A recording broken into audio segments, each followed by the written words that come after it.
Hello, Dr. Claudio. My name is Fatah Rahman Ahmed Mahjoub, and I'm here today to present my project. And it's about predicting machine failures using the Erlang distribution function.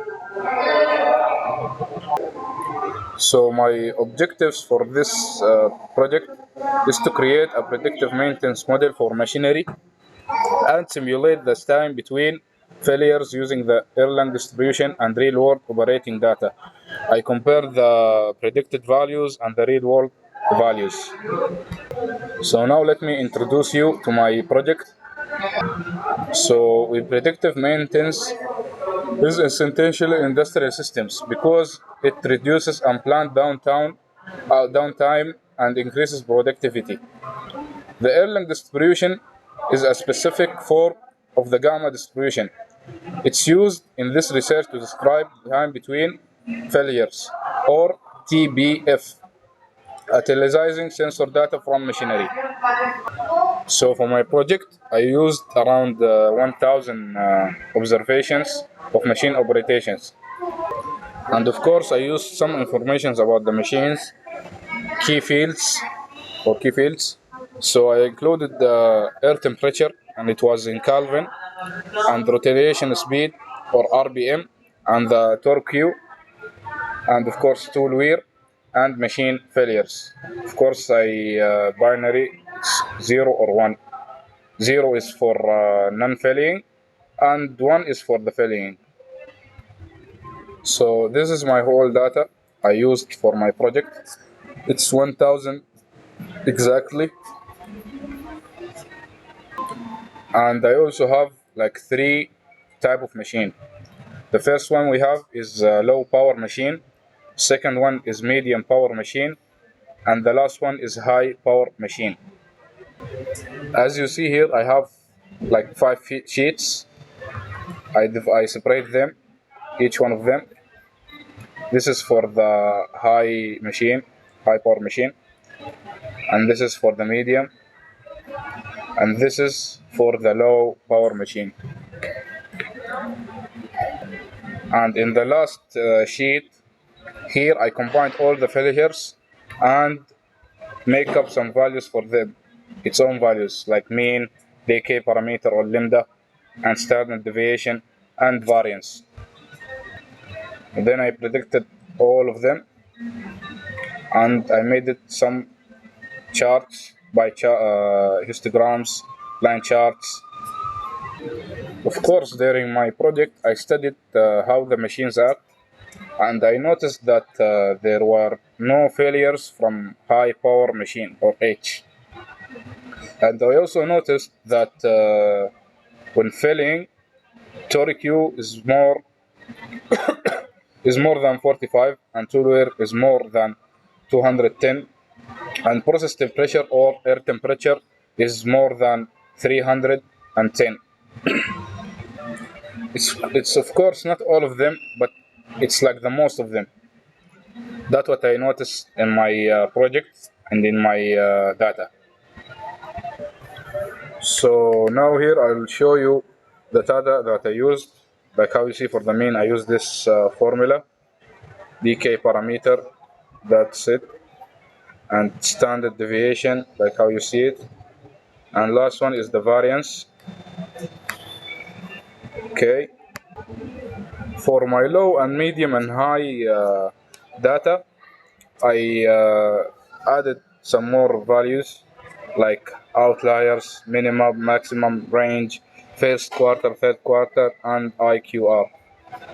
They are all data that I used for my calculations, and it was necessary for my another things. And its formula for the outlier I calculated by myself, and I didn't find any outliers by using, of course, IQR. And here I got the first quarter. This is the formula of the first quarter, and for the third quarter, this is the third quarter. As you see here, the charts is it's like comparing between the predicted TBF and the original TBF. So like how you see here, I compare them in two ways. Here with the histogram and here for the line chart. Same thing here for the medium power machine. I used the same values, same formulas, and I predicted its own TBF. And then I compare them by using the chart title, the chart, and the line chart. For the high power machines, as you see here, what I wrote, there are no any failings for the high power machines because it's very strong machines and its efficiency is very high. So it will give you. It's hard to fail. It's very hard for them to fail. And like how you see here, I have no any data about the failings because there was no failings. And this data is the original data. Non-failings. All of them are non-failings. I also here mention it. There were no failures from high power machines. So let me tell you about my failings in the 1000 that I had. So I had 23 failures were recorded. Most of them were low power machines. It's very bad machines, and it had lower efficiency. All of them. So when I combined all the failings I had in my machines, I got its mean, and it's 47.04347826 hours. My unit here is hours. Hours. Of course, here I used around five equations. The first one is for the mean, and the second one is for the Erlang distribution. That is what was really most needed for my project. And second one is for the decay parameter. It's very easy equation. It's only one above the one divided by average. After that, the standard deviation and the variance. All of them were about the standard deviation and variance were already there in Excel file. I didn't use any help to take them.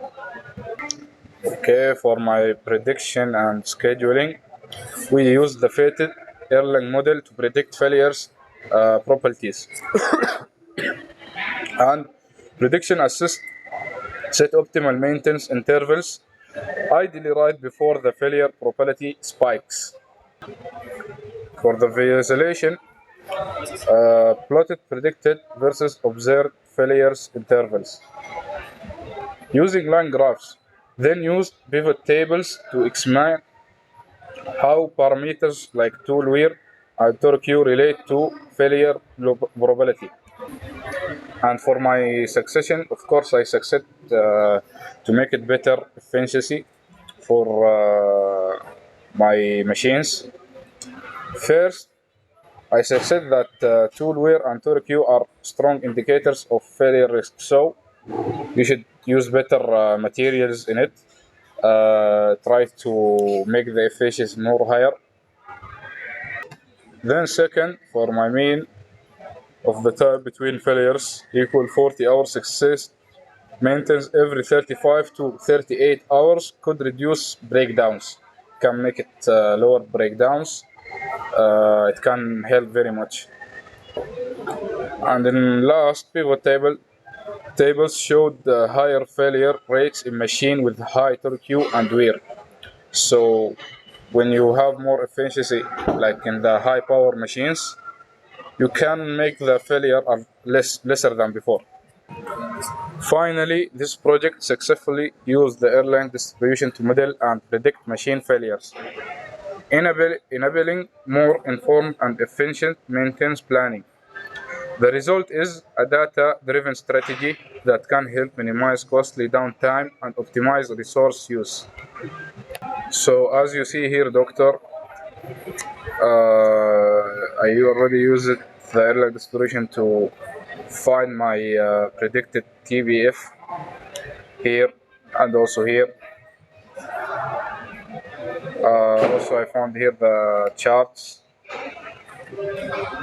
and then I combined them and make them again, found also the values here and made up another charts for them.